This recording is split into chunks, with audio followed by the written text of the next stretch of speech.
বাংলাদেশের গ্রামীণ সমাজে প্রকৃতি কখনোই শুধু গাছপালা আর মাটির নাম নয়।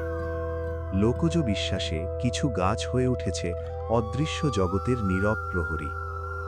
লোককথা অনুযায়ী অশরীরী আত্মা, ভূত, প্রেত কিংবা জিন মানুষের চোখে ধরা না পড়লেও মানুষের আশপাশেই বাস করতে চায়, আর থাকার জায়গা হিসেবে তারা বেছে নেয় লম্বা, বিশাল ও নির্জন গাছ।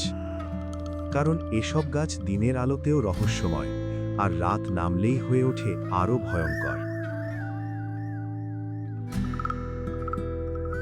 গ্রামীণ বাংলায় বট ও অশ্বত্থ গাছকে অত্যন্ত প্রভাবশালী মনে করা হয়।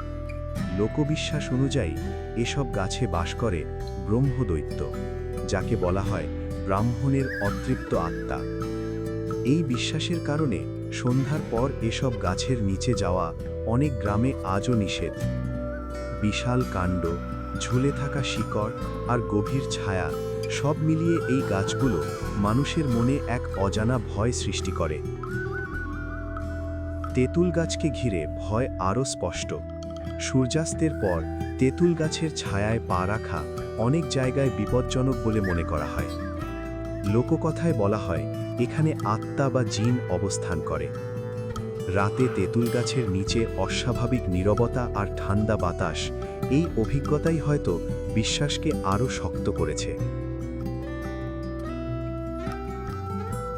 তাল ও খেজুর গাছ অত্যন্ত লম্বা হওয়ায় লোকবিশ্বাসে এগুলো অশরীরীদের প্রিয় আশ্রয়।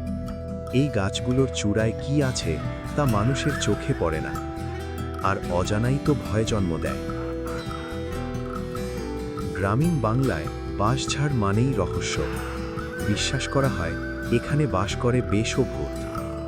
ঝাড়ের ওপর দিয়ে ঝুঁকে থাকা বাঁশ ডিঙানো নিষেধ, কারণ ধারণা করা হয় অশরীরীরা হঠাৎ বাঁশ ছেড়ে দিলে মানুষ মারা যেতে পারে।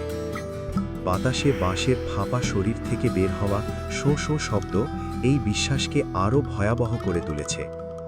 শেওড়া গাছকে অনেক জায়গায় পেতনি অর্থাৎ নারী ভূতের আবাস বলে মনে করা হয়। নির্জনতা আর গাছটির অস্বাভাবিক গড়ন এই ধারণাকে শক্ত করেছে। অনেক গবেষকের মতে এসব অতিপ্রাকৃত বিশ্বাসের পেছনে একটি বাস্তব উদ্দেশ্যও ছিল, বড় গাছ যেন অকারণে কাটা না হয়। দুপুর বা গভীর রাতে যেন মানুষ জঙ্গলে না যায়, এই সতর্কতাগুলোকে শক্ত করতে ভয়কে ব্যবহার করা হয়েছে। লোকবিশ্বাসে আরও বলা হয় বনে বাঘের আক্রমণে, দুর্ঘটনায় বা অস্বাভাবিকভাবে মারা যাওয়া মানুষের আত্মা শান্তি পায় না। এই আত্মাগুলো যেমন বেঘভূত জঙ্গল, গাছ আর নির্জন জায়গায় ঘুরে বেড়ায়।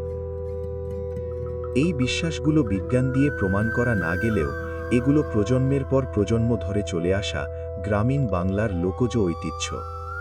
হয়তো গাছগুলো সত্যিই ভুতুড়ে নয়, কিন্তু মানুষের ভয়, স্মৃতি আর কল্পনা তাদের অদৃশ্য জগতের দরজায় দাঁড় করিয়ে দিয়েছে।